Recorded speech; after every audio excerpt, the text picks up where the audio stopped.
السلام علیکم ورحمۃ اللہ وبرکاتہ۔ عزیزان محترم،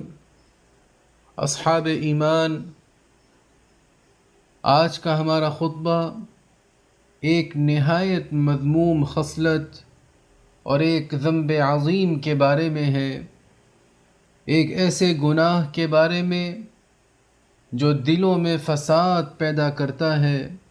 سینوں میں کدورت بھرتا ہے اور لوگوں کے درمیان محبت کی شمعیں بجھا دیتا ہے۔ میرے بھائیوں، یہ گناہ عظیم غیبت ہے، ایک خطیر سماجی بیماری جو لوگوں کی محفلوں اور ان کے ذرائع ابلاغ میں اس حد تک پھیل چکی ہے کہ شاید ہی کوئی شخص اس سے محفوظ ہو اور شاید ہی کوئی زبان اس سے پاک ہو۔ یہ گناہ عظیم غیبت ہے جو کبیرہ گناہوں میں سے ایک بڑا گناہ ہے اور عیوب میں سے نہایت قبیح عیب ہے۔ حضرت عبداللہ ابن مسعود رضی اللہ عنہ فرماتے ہیں، مَلْتَقَمَ أَحَدٌ لُقْمَةً شَرًّا مِنْ اغْتِيَابِ مُؤْمِنٍ، کسی نے مومن کی غیبت سے بڑھ کر کوئی برا لقمہ منہ میں نہیں لیا۔ اور کیسے نہ ہو کہ اس میں انسان کا سب سے قیمتی متاع اور اس کی عزت نفس، اس کی ساکھ اور اس کی آبرو کو سخت دھچکا پہنچتا ہے۔ یہ گناہ کبیرہ غیبت ہے، ایک ایسی آفت جو تباہ کن بیماریوں کا راستہ کھول دیتی ہے، تہمت و چغل خوری کی راہ ہموار کرتی ہے، کینہ اور دشمنی کا ذریعہ ہوتی ہے اور جھوٹی افواہوں کا سرچشمہ بن جاتی ہے۔ تو اللہ کے بندو، غیبت کہتے کسے ہیں؟ تو سنیے، رسول اللہ صلی اللہ علیہ وسلم کے فرمان کے مطابق غیبت یہ ہے کہ ذکرک اخاک بما یکرہ، تمہارا اپنے بھائی کا اس طرح تذکرہ کرنا جو اسے ناپسند ہو۔ عرض کی گئی، آپ یہ دیکھیے کہ اگر میرے بھائی میں وہ بات واقعی موجود ہو جو میں کہتا ہوں تو کیا پھر بھی غیبت ہے؟ آپ علیہ السلام نے فرمایا، ان کان فیہ ما تقول فقد اغتبتہ وان لم یکن فیہ فقد بہتہ، جو کچھ تم کہتے ہو اگر اس میں موجود ہے تو تم نے اس کی غیبت کی، اور اگر اس میں وہ موجود نہیں تو تم نے اس پر بہتان لگایا ہے، یعنی تم نے اس پر جھوٹ اور بہتان تھوپ دیا ہے۔ فاتقوا اللہ یا اولی الالباب، پس اے عقل مندو اللہ سے ڈرتے رہو۔ میرے بھائیوں، آپ اس سے کہیں زیادہ معزز و مکرم ہیں کہ ایسے گناہ میں مبتلا ہو جائیں جس سے آپ کے رب نے آپ کو اپنے اس فرمان میں خبردار کیا ہے، وَلَا يَغْتَبْ بَعْضُكُمْ بَعْضًا أَيُحِبُّ أَحَدُكُمْ أَن يَأْكُلَ لَحْمَ أَخِيهِ مَيْتًا فَكَرِهْتُمُوهُ، اور نہ کوئی کسی سے غیبت کیا کرے۔ کیا تم میں سے کوئی پسند کرتا ہے کہ اپنے مردہ بھائی کا گوشت کھائے؟ سو اس کو تو تم ناپسند کرتے ہو۔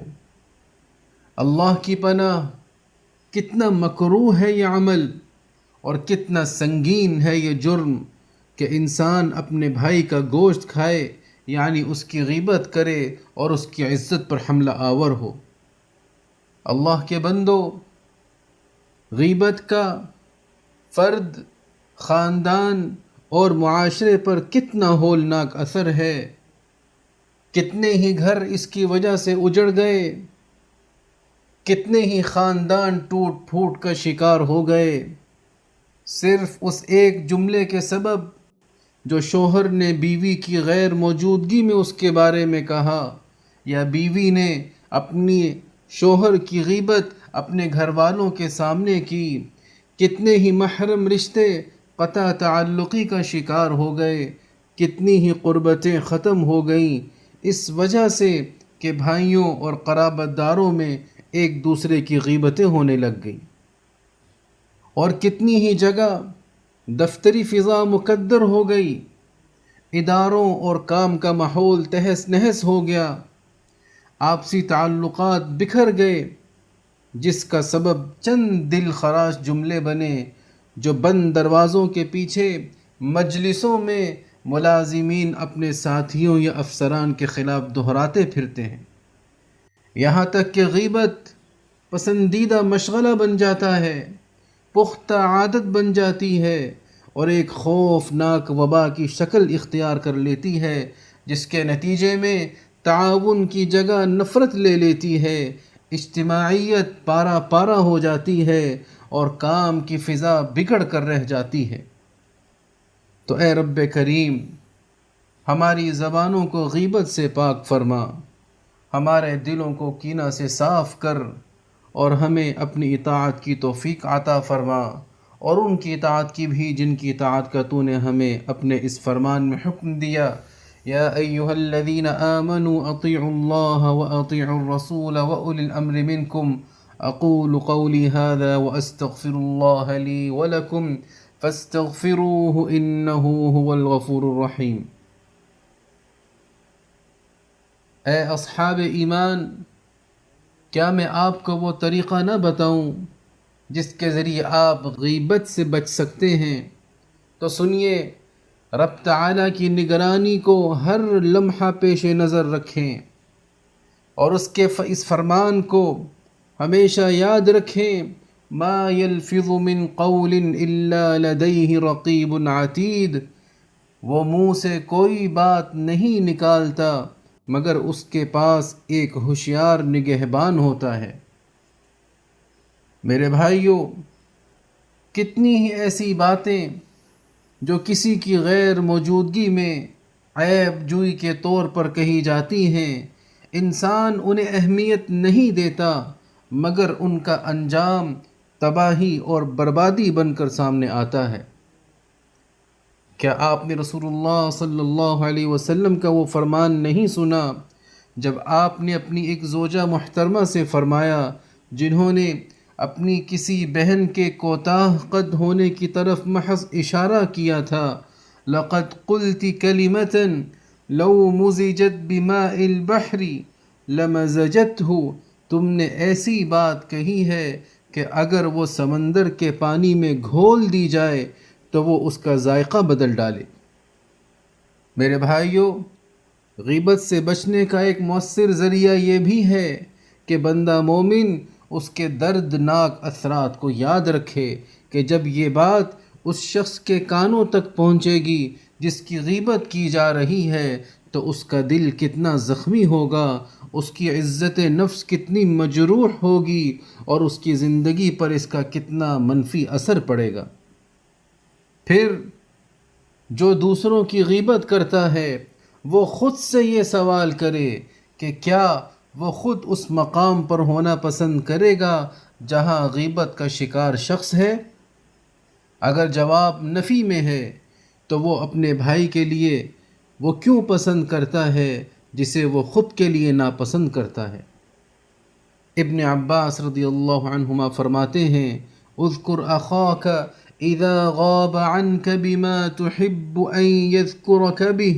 ودع منه ما تحب ان يدع منك۔ اپنے بھائی کا ذکر اس کی غیر موجودگی میں اسی طرح کرو جیسا تم چاہتے ہو کہ کوئی تمہارا ذکر کرے،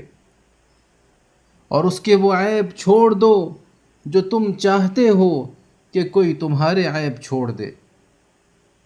تو میرے بھائیوں، جب آپ کسی ایسی مجلس میں بیٹھیں